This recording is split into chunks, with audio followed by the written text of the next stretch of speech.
আমাদের মধ্যে মাননীয় সভাপতি শ্রী রঞ্জিত সরকার মহাশয় উপস্থিত হয়েছেন। আমাদের সাথে আজকে উপস্থিত আছেন আমাদের দার্জিলিং জেলা তৃণমূল কংগ্রেস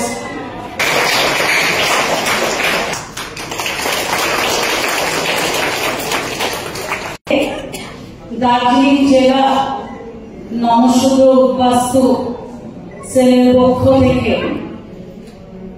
যে প্রোগ্রামে আমরা 10টা ব্লক রয়েছে, তার অধিকাংশই আজকে এখান থেকে রঞ্জিতা ব্লক সভাপতিদের নাম গুরুত্বপূর্ণ পদে রয়েছেন। অর্থাৎ নিজের গুরুত্ব আগে আপনাদের নিজেকে বুঝতে হবে। আপনারা যারাই এখানে রয়েছেন প্রত্যেকে গুরুত্বপূর্ণ ব্যক্তিত্ব, প্রত্যেকের কিন্তু দায়িত্ব।